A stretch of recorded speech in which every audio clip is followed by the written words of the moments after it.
David Corn, the Washington editor of The Nation. Good morning. Good morning, Steve. What are you reading today? All the papers. As you know from the front pages of most papers, the top political story seems to be the resignation or retirement from the Senate of Bill Bradley and his future political plans and whether he will or won't get into the presidential race as an independent. I was more intrigued, though, by a story in the Washington Post on Phil Gramm, who, of course, is already in the race and is not uncertain about what he wants to achieve. And it seems that in Iowa, he's gotten involved in a local school board election. Now, why, you may ask, is a presidential candidate getting involved in local school board contests? The reason is he's trying to cater to the religious right, particularly Pat Robertson's Christian Coalition, which has demonstrated itself to be a very potent political force in the state of Iowa. And they've gotten very involved in this one race involving a school board member in Iowa who is an open homosexual. And they don't like that. They want him off the board. And Phil Gramm has lauded the efforts of those who are trying to vote this person out of office. And it's interesting to me because just a few months ago, Phil Gramm was telling leaders of religious right organizations that he didn't feel comfortable being a preacher. He didn't want to be a national preacher. He was more an economic conservative than a social conservative. And they took great offense at that. And they said, well, they tried to slap his hand a few times and get him back into line. And we see that it was very effective. Now he, along with Bob Dole and Pat Buchanan, are all vying quite strongly for the support of Pat Robertson's organization. I think it's sort of a mark of a man or a candidate to watch them as they go through the race and where they stay firm and when they sway. He had his mind very much made up on whether he wanted to deal with social conservative issues. The answer was no. And when he saw the support going to other candidates, he quickly folded in that, and now he's trying to lead the pack in this particular debate. The piece is on page A4 of the Washington Post. Ed Walsh wrote it with the Des Moines Dateline. He says that the growing influence of conservative Christian activists is shaping the political debate in the state that will officially kick off the '96 presidential campaign in the precinct caucus level next February. They go on to talk about Senator Bob Dole and his speech that he made on Hollywood and values earlier Again, this Bob year. Dole is someone with no track record on these social conservative issues. He's been in the Senate a couple decades, never showed great concern with this in any of his prior runs. But now, with the religious right a growing force in the Republican Party, he's had to bring it to the fore.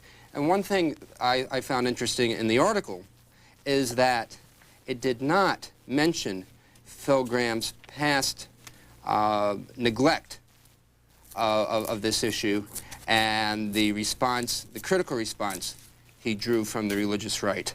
So you don't get the sense that he's now reacting or changing his tact at all.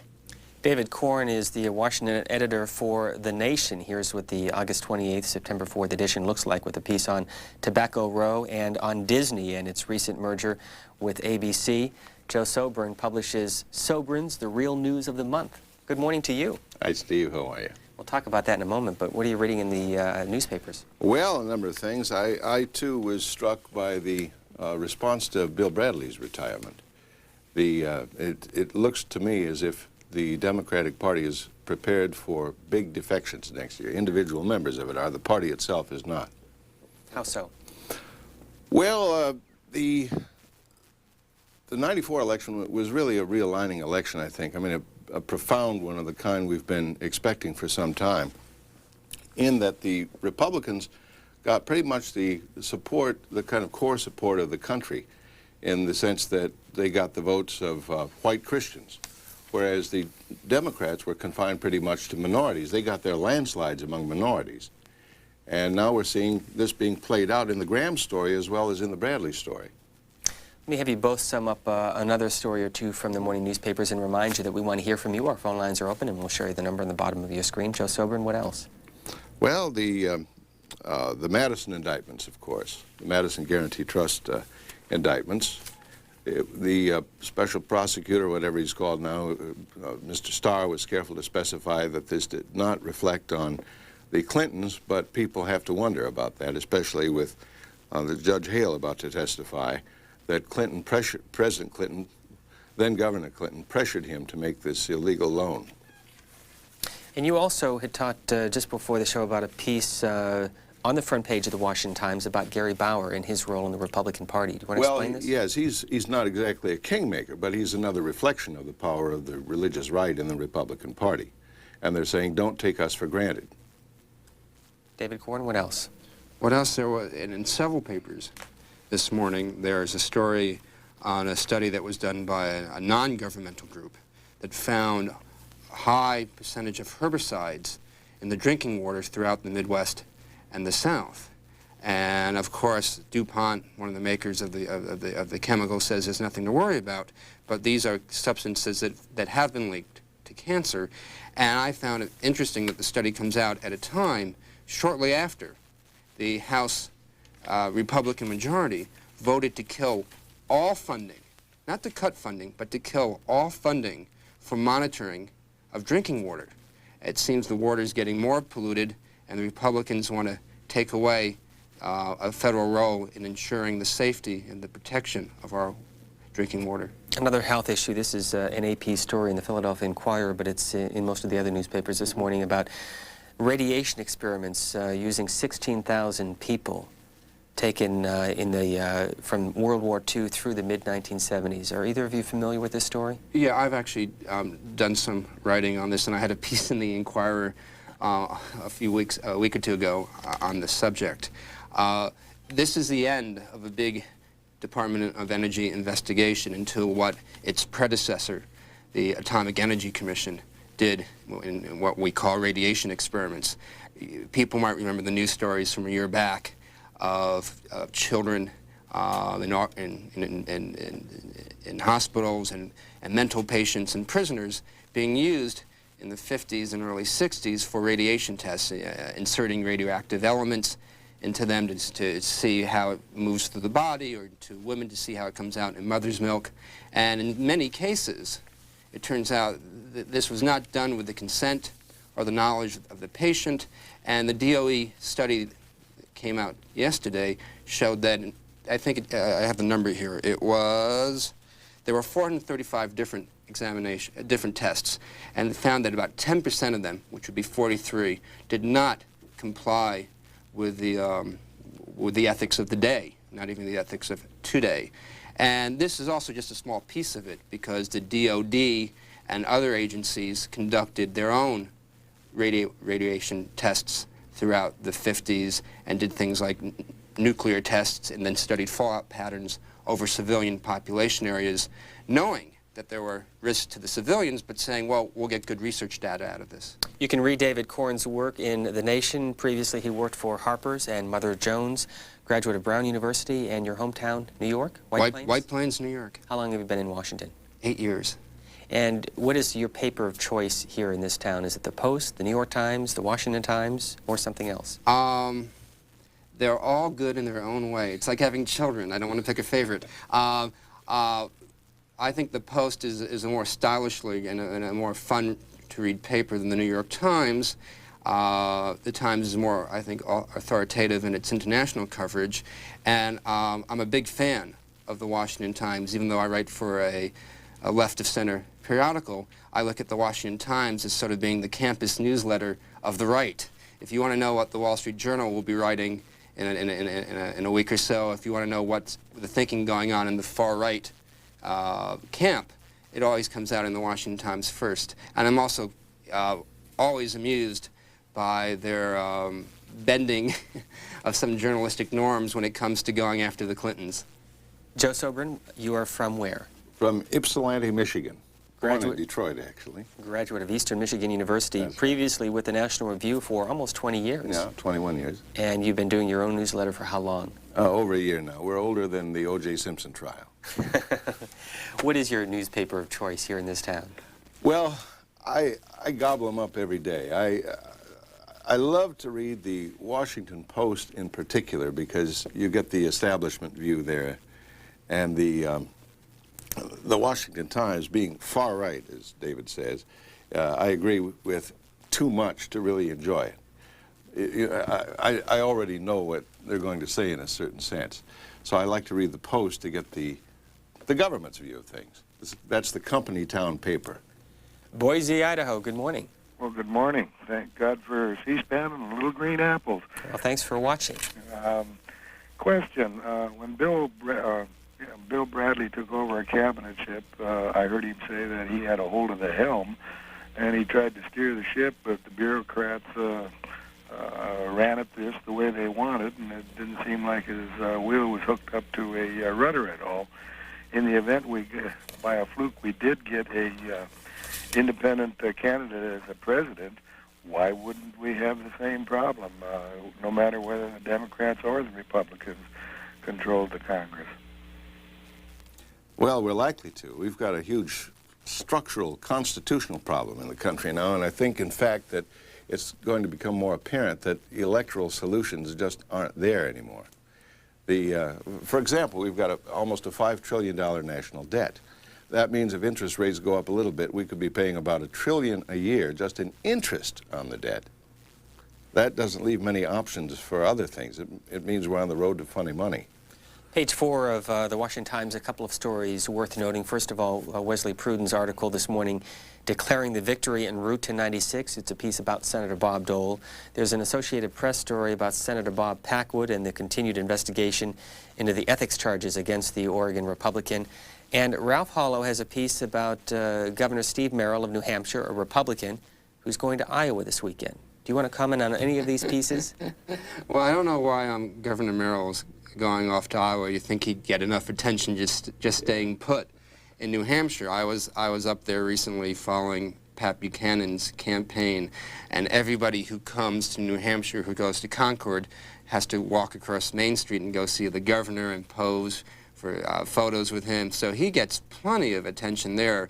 I don't know what the governor of Iowa is going to say about him being in his backyard. And as far as the Packwood story goes, it seems to me that this is a very brash fellow who's getting even more brazen now. For him to come out and say, well, you know, I don't really remember what I did, but if I did something wrong, I apologize, but I just don't understand why these women stayed on my campaign staff or my personal office staff if I was so rude to them, even if I don't remember it. Well, they have no option to leave, and if they have a job which they may be enjoying for reasons other than the boss, they are not, you know, often the feeling is, I'm not going to quit over this, and it's not a measure of their credibility that they stayed in a job even after he shoved his tongue into their mouths. Oh, yeah, well, I agree with that. It reminds me in a funny way of another story I took note of, Mark Furman's mental block. He says he doesn't remember having used the N-word over the last 10 years. Darn it, he forgot the time he was being taped and he used it. The only time, apparently, he's used the word in the last 10 years. These faulty memories are a little suspect. But those tapes are also quite interesting, not for what they say about Mark Furman, but what they say about the LAPD. Yeah. He talked again and again and again, and I'm sure he was embellishing a little, but again and again and again about the LAPD, you know, beating up people, torturing people, planting evidence, setting people up. Yeah. You got it. You know, this is what they don't teach you in training academy, but you learn it on the streets. Right. You know, he said, you know, posing as the tough guy. And, I mean, if I was an LA citizen now, I'd be demanding an investigation into, you know, what he describes as a widespread practice. Moraga, California, you're next. Good morning. Moraga, I'm sorry. Gentlemen, not to be overly critical, but we certainly get more than enough OJ elsewhere. I wanted to refer you back to a comment neither of you may have heard, but that Don Fowler made earlier, stating that he expected Clinton to have not much trouble picking up the left coast as he had in '92. And I wanted to question you both on that in light of a couple of developments. Number one, Washington Governor Mike Lowry's re-elect numbers, I understand, are down in single digits as a result of his paying off a woman who accused him of sexual misconduct. And number two, the CCRI, the California Civil Rights Initiative, which before it has ever even been circulated as a petition drive, now registers, depending on the poll, between 70 and 80% public support, with very, very few undecided. Given the fact that President Clinton has come out in favor of affirmative action, and given the fact that the California public seems overwhelmingly in favor of the CCRI, which would basically repeal affirmative action in California, and seems destined to appear on the same ballot as President Clinton in '96, and given Governor Lowery's troubles in Washington State, do you give much credence to Chairman Fowler's representations that President Clinton is going to have no trouble sweeping the left coast again? Joe Sobran. Well, it's hard to predict at this point because everything depends on whether there's a big third-party vote, just for openers. I would guess, and also whether Mr. Clinton is indicted, but I would guess that he won't get more than 43% anywhere in the country, well, except a few Democratic strongholds. But in a two-way race, he's going to have a very hard time winning. Houston, Texas, you're next. Good morning. Good morning. I'd like to switch to foreign policy here, if I could, for a second. Certainly. A couple of things appeared in the editorial page of the Wall Street Journal, and plus I've been following the Harry Wu situation as much as I could. They've been concerned, or they were a couple days ago, about the brinksmanship that China has been kind of pressing with Taiwan, as well as the bullying of its neighbors, Spratly Islands and other things. I'd like to hear from the gentlemen what they think about our representation at the UN Conference on Women, and also how prudent it is to declare a unilateral test ban for our own nuclear testing in light of China's kind of newfound aggressive posture. And I'll hang up and listen. Thank you. Thanks for the call. And also let me point out on page A4 of USA Today is a piece about China calling it risky for the First Lady to go to Beijing later this month or early next month for the Women's Conference. Comment? Yeah, she's in a tough spot. It's risky to go. It's risky to stay. If she's there, she might be called on to talk about the human rights problems in China, particularly the imprisonment of Harry Wu, who is carrying an American passport. If she doesn't go, that might diminish the Women's Conference there. I think that in terms of the nuclear test issue that the caller raised, that regardless of China's nuclear testing, President Clinton's move to stop testing of our own was a right move. It's a move of leadership, and he's saying basically that this testing is not needed, and it's time to sort of taper off the development of new nuclear weapons. And I think the most terrific thing would be to conduct testing in terms of sending signals. You should conduct testing only if there's a tremendously compelling technical need to do so. And I don't want it to become part of the gamesmanship that too often takes place in geopolitics. Our guest will be with us for another half hour or so. All morning long we have been taking you to the Corcoran Gallery of Art, where they have a display of American politics for the past 150 plus years, including some photographs of Calvin Coolidge. And in the photographs that they have selected, it's hard to see a smile on the man. This is an Indian headdress picture. The photographer is unknown. We'll also show you a picture from April 20th, 1924. He was in Seattle, Washington to open the baseball season, and also a photograph of a reception, a rather large reception, on the south lawn of the White House. Well, if he's not smiling when he opens the baseball season by throwing out the first ball, he didn't smile at all then. What do you know about Calvin Coolidge? Well, I know that once a woman said to him to break the ice, "I have a bet with a friend that I can get you, Mr. President, to say more than 2 words." And he said, "You lose." There's also, it's a kind of a small photograph, but we'll show it to you if we can get a tight shot. Taken in, it's right here, taken in 1923. President Coolidge presents his cup to Duncan, the captain of the Marine Corps, who beat Army 14-0, and if you can show his expression there, again, there is no smile in Calvin Coolidge's face. He did not seem to get a lot of job satisfaction, as we'd call it today. Have either of you seen this exhibit over at the gallery? Not yet. No. Let's get a call from Tulsa, Oklahoma later this morning. We'll take you over there and show you more of what you can see. It is an interesting array of photographs. Tulsa, Oklahoma. Go ahead. Yes, sir. I know it's getting kind of dead, but about the O.J. Simpson trial, you know, I've never... You know we are the O.J. Free Network. We're trying to not talk about it. We're the O.J. Free Network. Okay, anyway, why, I wonder if they've thought about it, but how ironic it would be, or it is, that all the time that Cato Kalin he made sure he stayed on the telephone talking to one girl or another or the same one. And then all of a sudden he heard 3 knocks on his window, like, all right, the crime has been committed and the evidence is there. And the one thing they've always said, if you want good drugs or whatever, go to the police department. And Comment? She's way ahead of me on this one. I think she's suggesting Cato did it. Let's move on to Great Falls, Virginia. Good morning. Hi. When the Republicans were doing their 10-point program, I had my own 3-point program. Theirs was developed just to talk about the things that people wanted to talk about most.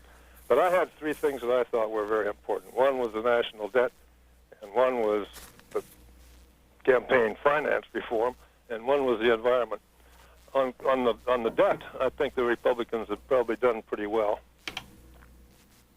And on the environment and campaign finance reform, I think they probably haven't done too well. They've done nothing but roll back environmental regulations since they've gone in, and they have done absolutely nothing on campaign finance reform. I wasn't in Dallas for the Perot convention, but I understand that campaign finance reform was really one of the lead subjects of many of the people who attended.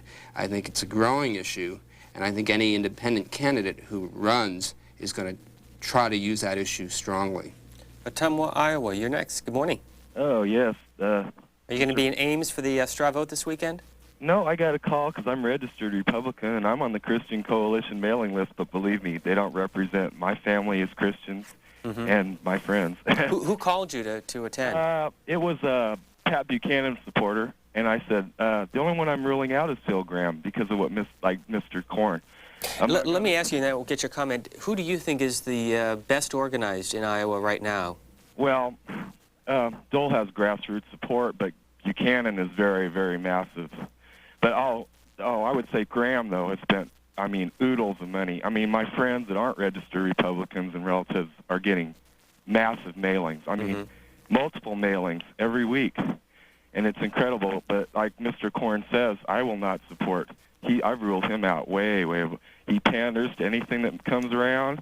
He, the minimum mandatory drug census he puts out, he has freed drug dealers and he's the racist way he's done the crack cocaine, he's weighted it that way with that. And then the other thing was his pornography investment, and then he stands up with the Christian Coalition the next day. It's just evil and phony, and who needs that? But beyond that, I feel like I just want to say I appreciate Mr. Corn's work when he was on Pat Buchanan. That's one thing I do respect Pat Buchanan. He had the guts to have other people that disagreed with him on that show, that radio show you had. And another thing, too, Mr. Bradley from New Jersey or other moderate Democrats should get it with Colin Powell and get it independent, because that way, if worse comes to worse, the far right's going to lose out, because either Bill Clinton will be back or we'll have somebody like, and Perot ought to put his money where his mouth is and get behind Colin Powell and Bill Bradley and maybe Massachusetts Governor Weld and get with it. Let me stop you there. Thanks for the comments. Well, I think the Powell movement, if you can call it that, is quite interesting. There's a piece in the Christian Science Monitor today about his supporters getting together and pushing him, and I understand that they have filed with the FEC yesterday an exploratory campaign for Powell. This is not done by Powell himself, but a group of his supporters. And there was an interesting quote from one of them, if I can read it here. It was a fellow named Howard Means, biographer of Colin Powell. And he says, Powell doesn't need to come up with a 62-point plan. People are incredibly tired of that. Powell is more of a theme guy, stand straight, great delivery, a lot like Ronald Reagan. Now, I was no fan of Ronald Reagan, but the one thing I'll give him is that Reagan came to office with a set of ideas and notions that were identifiable. They'd been talking about for decades, ever since his wife converted him from being a Democrat. And you knew where he stood, not just as a person, but on issues. And with Powell, we know none of that. You can't identify anything on sort of the political playing field now and say what Powell thinks about it. All we know is that he ran the Pentagon. And they did good things and they did bad things when he was there. And to me, it's remarkable that people can say that his thoughts and the issues don't matter. Well, that's true. I agree with that, except for one thing, and that is just the fact of his popularity, without anyone knowing what he stands for, really, shows... Don't you think they're kind of connected, though? Yeah, sure. I think he'll drive people away as soon as he starts taking positions, but the thing is that shows how many Americans, just as Perot did for a while, before he dropped out of the race and started behaving a little more eccentric, how many people just want someone to be worthy of the office. They're voting for a kind of abstract virtue and honor. That's what they really yearn for. But nobody can deliver abstract virtue and honor. It all boils down eventually to what you decide to fight for or yield on and move ahead with. And Powell hasn't demonstrated the capacity to make up his mind even on the key issues of the day. It's called the Draft Colin Powell Committee. It was formally filed yesterday with the Federal Election Commission. I mentioned some of these names earlier, but historian Steve Ambrose is one of the names on the official documents, along with Charles Bartlett, who's a journalist, former Congressman Bill Frenzel of Minnesota, and George H. Walker III, who's a stockbroker and the cousin of former President George Bush. Only one middle name, though. Let me ask you, and then we'll get back to calls. There's a piece in USA Today about the president and his vacation. He's in Jackson Hole, Wyoming. And they also include his reading list. And here's some of the things that the president, according to Paul Bedard of the Washington Times, is reading.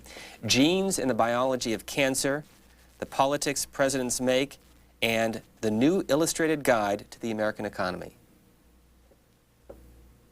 Well, I hope it has good pictures.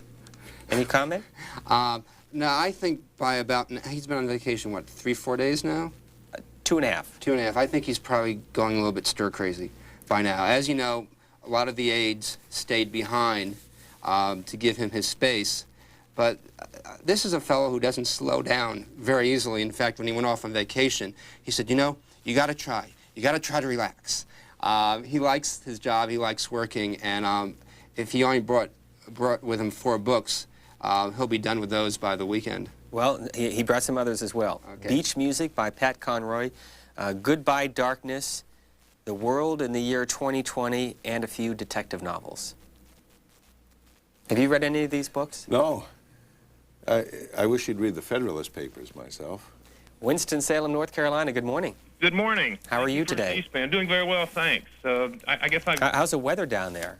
Very hot, actually. We'll be back up in the upper 90s today. No rain, huh? No, we miss Felix down here. We wish he'd come ashore. But to get to my point, because I know people are waiting, I want to thank you for C-SPAN particularly because it gives people a forum for some much more unbiased information than we're able to get from the mainstream media.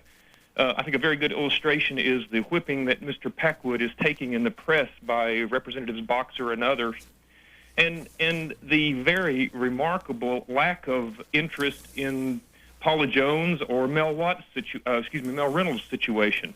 And I guess I just want to kind of keep beating that dead horse, even if he's laying there bleeding, that the remarkable bias of the mainstream media continues to prove itself, and that they, as a group, are destroying their credibility, and it gives you guys a great opportunity. So comments for what they're worth, and thanks for your time.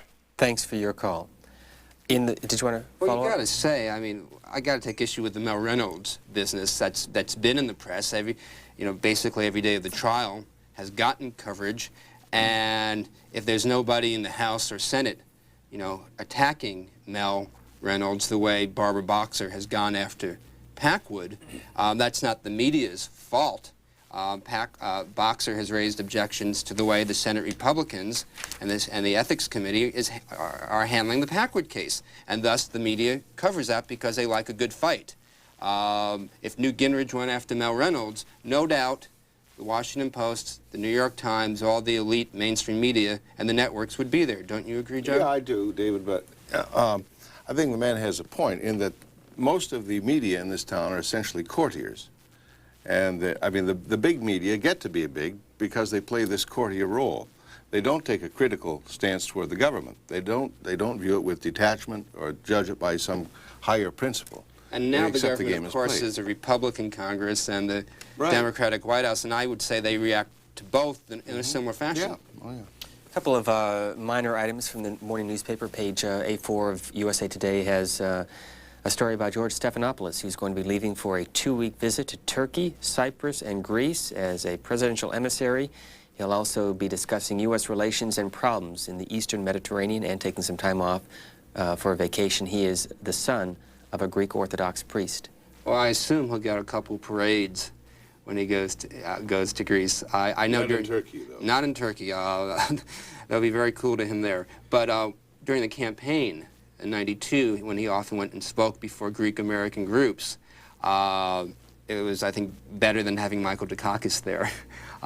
He really energized that community, and he got a lot of coverage in the Greek press as well for his role in the campaign. And Dan Quayle, who is moderating this straw vote that we're covering tomorrow evening in Iowa, says that he expects to run for president in a subsequent election. Quote, "I consider myself still a young man. I will have 6 presidential elections to go before I turn 69, which would make me younger than Bob Dole is today." And a lot younger than Harold Stassen. And God help us.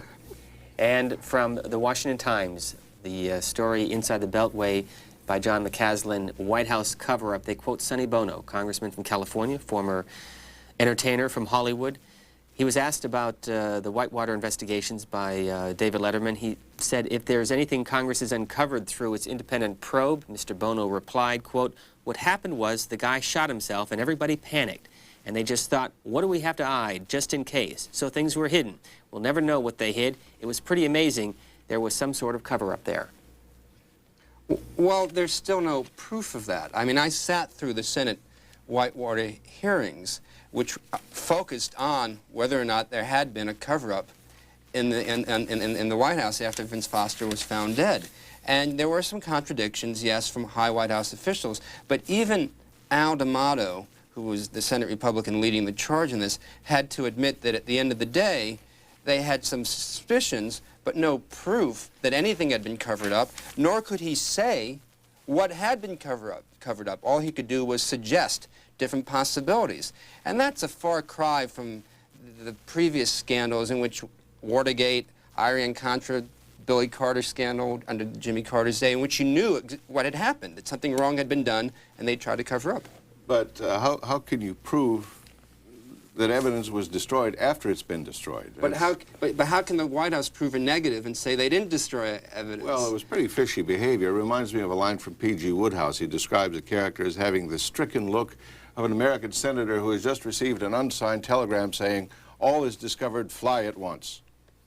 George Will and Jim Hoagland this morning in the op-ed page of the Washington Post write about Senator Bill Bradley's decision not to seek another term in New Jersey. He was first elected in 1978 and is pondering an independent bid. We'll get a call from Phoenix, Arizona. Good morning. Hi, my name is Richard Burnett. I was wondering if you might give me a second. Over the last 10 years it's taken me to get disability. I've gotten $500 a month, and that's it. My electricity bill here alone is $179 a month, and that leaves me with very little amount of money to pay for my medications. I'm a doctorate in microbiology. It leaves me very little money to pay for any medications that I might need, doctor's visits, even my clothing is up to 20 years old now. How exactly does the government expect someone to live on $500 a month? And you have 2 very intelligent journalists there, and I wonder if they could look into that for me. I think we have spoken to this gentleman before. Do either of you have a comment? Not really, except that people shouldn't expect to live off the government. Hopkinsville, Kentucky, you're next. Hello? Yes, good morning.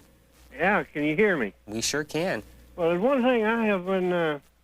What are you reading, by the way? What's the newspaper in Hopkinsville? Our paper don't come out until noon down here in Hopkinsville. Is it a daily or weekly? It's a daily. And what's the name of the paper? Kentucky New Era. Locally owned, or is it a chain? That I don't know. I don't get involved with the newspaper that much. I watch C-SPAN a lot. Well, we're glad to hear from you. What's on your mind? Well, one thing I don't seem to understand is how the Republicans and all these investigations, there's somewhere or another there's a statute of limitation on anything you do, that you can't be prosecuted.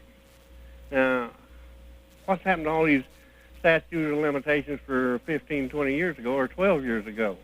Well, it's important to realize that what Congress investigates matters not necessarily on the basis of criminality. Statute of limitations applies to criminal acts. So Congress has a right to look at basically anything it wants. But I do think there should be something of a political statute of limitations.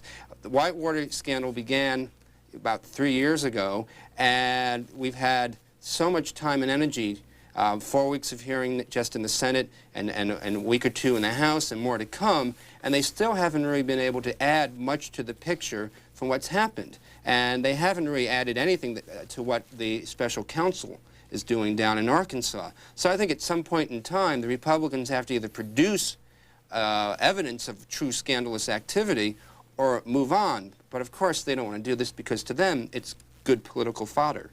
Let's go back to the Corcoran Gallery of Art. This is a book that they sell if you want to purchase it. We'll tell you more later. But this picture, you can see, is from a diner in Oregon taken around this time in 1959, leading into the 1960 presidential election. You can see John Kennedy and his wife with one aide, and behind them is a Goodyear service station somewhere in Oregon. It's not exactly clear where. I'm going to ask you about this stage in a presidential campaign. What are the dynamics? What goes on? How does it change once you get into the primary season? Oh, my goodness. I don't know where to start. Right now, of course, everyone's just jockeying for publicity and money. It looks as if it may be over by the time the primary season starts. It's largely a positioning movement right now. You want to sort of win some of these straw polls that don't mean anything and then argue that they do mean things. And if you win the arguments, then they mean something. And you want to collect a lot of money so that when the primaries start, there's like 4 or 5 weeks of intensive primaries, you have to have money to get on TV. So if you're the candidate who sort of gets a little bump, which could be 3 or 4 points above somebody else, you then have the money to take the ads out to say, hey, I'm the up-and-coming candidate. I like to define public opinion as what everyone thinks everyone else thinks. And publicity is sort of a bluffing game. Also from 1959, also in Oregon, another picture with John Kennedy talking to just a few people and the future First Lady talking to one gentleman there. If you were on that airplane or in that diner talking to John Kennedy in 1959, what do you think you'd tell him? What would the strategy be? Knowing what we know now? He's running against Nixon, right? So, well, at the time he was running for the nomination. Stuart Symington was one of the candidates. That's right. Hubert Humphrey. And he was doing everything he was supposed to be doing. He was running as the fresh face, the young senator for the new sort of, you know, post-50s era. We'd had sort of the grandfatherly figure of Dwight D. Eisenhower. And the big concern, of course, was partly his religious background. And he didn't want to, you know, voting for Catholic was something that was considered almost an unusual act at that day. And he addressed those issues rather well. And it was a personality contest, I would imagine, back then to a large degree. Do you remember it? I was the first one I was interested in. I was passionately pro-Kennedy at the time. What happened, Joe? You can just show in some of these photographs. This is another photograph taken in 1960 during the height of the primary season. You can see how things changed before, almost unnoticed in Oregon and other states, and of course the crowds continue to grow. And the same can be said about some photographs of Richard Nixon early in the process. Well, interestingly, when I was up in New Hampshire a few weeks ago with Pat Buchanan, he managed to get 20, 30 supporters to an event in Concord, which is the state capital, and then he walked over to the governor's office and did the meet and greet with the governor, and then walked out and was in the hallway, and there was a bunch of school children, 30 or 40, taking a tour, and they all surrounded him and wanted to shake his hand. And he said, "Oh, this is great," and he starts shaking hands, and he's feeling very good about all this, and he walks away, and I say to the kids, I stay behind, "Who was that?" "Oh, that was the governor, right?" One other picture, and then we'll move on to some calls. This is from the '76 Republican Convention, where they were nominating President Ford, and a delegate with a picture of then Pennsylvania Senator Richard Schweiker, who went on to be Health and Human Services Director in the Reagan administration, tearing that picture apart. He was not known as a conservative Republican, was he? I'm sorry, Richard Schweiker. Oh, no. Gosh, no. He changed, though, in a hurry. The strategy by then Governor Reagan, or former Governor Reagan, was to nominate or announce his VP nominee going into the convention. Right, right. But it also was to pick somebody who was on the what used to be, which doesn't really exist now, the liberal wing of the Republican Party, to appeal beyond his conservative constituency. Would that strategy work in 1996? No, I don't think so. There's no one to pick from. That's part of the problem. Let's get a call from... We'll get a call from Albany, California, and take you back inside the Corcoran Gallery of Art with its display and some photographs of Franklin and Eleanor Roosevelt. Good morning, caller. Hi, my name is Brian Hayes. First of all, I'm very much enjoying C-SPAN. I have two comments. On Whitewater, I agree that the political statute of limitations, we've spent several $1 million on a relatively small financial issue. Secondly, I want to say, agree again. Why be courtiers? As much as I'm enjoying the diversity and the wisdom of your diligence, I called to ask each of both of you to commit to write columns in your own publications describing in detail your answers to C-SPAN's innovative question about the favorite Washington newspapers that you read and why you read them. I think that would be a chance for the print media to catch up to the innovations of C-SPAN this morning. It's superb, and I really do enjoy C-SPAN improving and improving. It's a network with very good vigor. Thanks for the call. Comment from either of you gentlemen. Unfortunately, we don't have a lot to choose from when it comes to hometown newspapers. There used to be a few more in this town, and I think we read the Washington Post and a few people read the Washington Times because there's nothing else to choose from. And I would assure the reader that I think both Joe and myself, from our own perspectives, have been quite critical of the way the Washington Post has done business, and I think it's been hurt by the fact that it is primarily a one-newspaper town. Well, there's a lot more diversity in the media in general than there used to be, as witness C-SPAN. Right. And in fact, there's everything from our newsletters to cable TV now. And there are a lot more options, so that newspapers aren't the chief source of information the way they used to be, which I think is a great development. Speaking of newspapers, one of the most famous photographs in American political history, President Truman with the headline from the Chicago Daily Tribune, "Dewey defeats Truman on election night," and of course a smiling president as he stuns the country and upset. How would you classify that election in 1948? It was surprising, and it's what Bill Clinton thinks a lot about these days, because of course in '46 the Republicans, in one of their rare instances, swept through Congress, and in the subsequent years, '47 and '48, Harry Truman was hell-bent on running against these Republicans and challenging them on what I think are a lot of liberal issues on taxation and on business regulations, and managed to sort of get a bit of a populist theme into his candidacy, and subsequently won an election no one thought he would win. This is unfair. I'm going to ask you both a trivia question, see if you know the answer. I know it because it's written right here. This is President Truman in 1945 at the National Press Club. Do you know who this person is? Oh, yeah. Yes, that's Lauren Bacall. Yes. Do either of you know the story behind this photograph? No. I may have heard it. We'll try to find out later. I don't know either, but it's one of the pictures on display. No, what's she doing in such company? That's what I want to know. If President Bush or President Clinton were seated where President Truman is now, what kind of reaction do you think this picture would get today? With like Sharon Stone up there, is that the... I think they would burn the negatives. San Juan, Puerto Rico is our next caller. Good morning. Good morning. How are you today? Just fine, thank you. I'm calling because of my concern is about the splintering of the parties. I think Dan Quayle mentioned last night on TV that the two-party system has served us well. I'm familiar. I've worked as a missionary in some of the third world countries like Venezuela, where there's so many parties, and it really dilutes the issues when you have so many people that are thinking about independistas.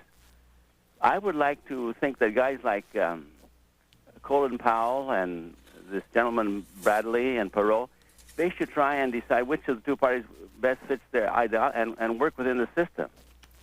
I couldn't agree less. To me, the two-party system is like eating at McDonald's every day. You just get this terribly short menu. You get no choice. And the two parties are both big government parties. They both want to consolidate and mobilize power. Here's how you talk about conservatives and liberals in your most recent newsletter. Quote, conservatives are straightforward. Straightforward people tend to be conservative. They like to define things clearly. Liberals are otherwise. Intellectually, they are eels, slippery, elusive.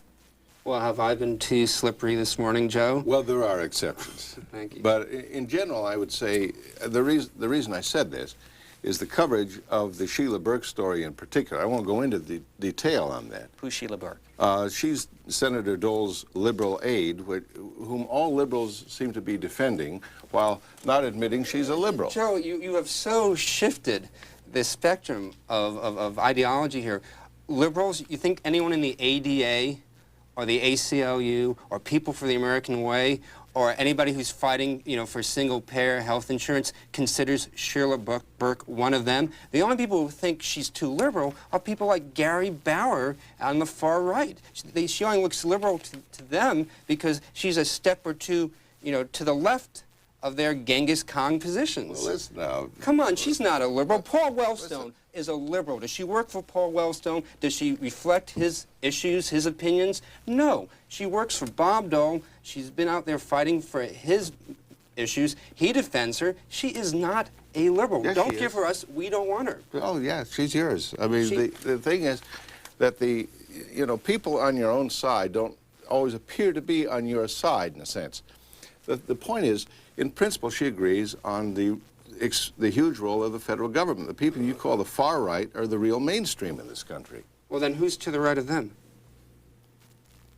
You define part of it here in your magazine or your publication, The Nation. With enemies like these, shouldn't you be among friends? And a picture of Senator Helms, Pat Robertson, Pat Buchanan, Rush Limbaugh. The list goes on and on. Senator D'Amato, the Speaker of the House, Bob Dole, Strom Thurmond.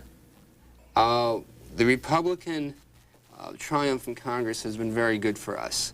As you know, people tend to react to pitches more out of fear than out of hope. Mm-hmm. And so when Clinton won, a lot of organizations left of center, magazines and interest groups, saw a declining interest, while all the conservatives were revved up. We have an enemy we have to go after. This is terrible. Hillary Clinton is Satan and she's in the White House.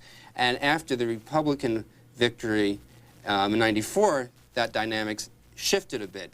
And so we've had some of our best direct mail appeals in our history in the last few months. Let me get a call from Shreveport, Louisiana. Good morning. Good morning. Thanks for being patient. Pardon? Thanks for waiting. Okay. I just want to make a comment about the perception out here with the Hicks beyond the Beltway. Most people I talk to consider the Clintons to be crooks. Most people believe that something did happen in Arkansas and that stuff has been destroyed and that the Clintons are going to get off, but everybody knows they're guilty. And so I think this is going to impact future elections. Well, guilty of what is the question? Yeah. What do you think they're guilty of? Which law do you think they broke? Well, you see, out here, what we do is we look at the way people act, and we can kind of tell when they're dodging, and Clinton's obviously dodging. they're not forthright. They don't come out. Clinton doesn't come out and open his heart up and say, this happened, and he's not consistent. So people, after a while, you keep seeing this guy operate. It's not hard to figure out. Well, I agree that despite the efforts of the mainstream elitist Northeast power elite, which I have to give you guys credit. You keep hammering away. You never give up. But despite all of that power behind him, the nation is just sick of this man. They want to get rid of him. And I got to say that neither Joe nor myself are part of the Northeastern power elite. And in fact, if you talk to anybody in the White House, what they're most upset about is the way the Washington Post and the New York Times has covered the Whitewater scandal. They think they've gone way too hard on the Clintons. So that's off. And, I agree that Clinton has been shifty in a lot of matters ever since he said, "I didn't inhale." He wavers back and forth on policy, and that doesn't breed confidence. But you don't convict somebody on the basis of a gut feeling about them. Ronald Reagan lied about Iran-Contra at the beginning. We know that. Bush lied about his role in that. Presidents tend to cover up things that did or did not happen. They act defensively. Joe Sobran, we're running short on time. You write briefly, it's called Lesson 1 in the First Lady. Can you explain this small paragraph at the end of your newsletter? Oh, yes. It seems to me that the lesson that Mrs. Clinton learned from her experience on the Rodino Committee during the Whitewater investigation was burn your tapes. Watergate. Watergate. Well, I'm sorry. Well, I've mixed those two up at times. Anyway, yes, she... no matter how bad destroying the evidence looks, if the evidence looks worse, you burn it. So you draw your conclusions from the fact that evidence has been hidden or destroyed. Before we let you both go, have we missed anything from the morning papers? No, just the good Doonesbury cartoon about Windows. I didn't see it. What's it about? Oh, he's done a great series in the last week or so about Windows software and how it's basically a ripoff of Apple, but people have to use it because it's used on 80 or 90% of all computers, and it's really poking fun at the power that Bill Gates has and is amassing. You get the final word. Well, I miss Mickey Mantle. Charles Krauthammer writes about him this morning in the Washington Post, nice calling piece. about the two Mickey Mantles. Yeah. You read it? Yes. What did you learn? Well, I didn't learn much, but I thought it was a very nice piece. I really liked Mantle. I saw him hit the most colossal home run I ever saw in my life. Gentlemen, thank you both for being with us. Hope you'll come back again. Thank you, Steve. Enjoy the rest of your summer. We're going to take a short break and take you back to the central atrium at the Corcoran Gallery, which has on display American politicians, 1843 to 1993, all morning long. We've been taking you on tour, and later this morning we'll learn more about some of these photographs, who took them, and what you can learn as you tour this treasure here in the nation's capital. For those of you, it's $3 to get in. They have a gift shop. They sell a book that has all the photographs that you can see on display. They also have T-shirts and mugs and other things that you might want to pick up. In addition, a lot of art, including some Monets and other pieces of work that we'll learn more about. But first, this short break.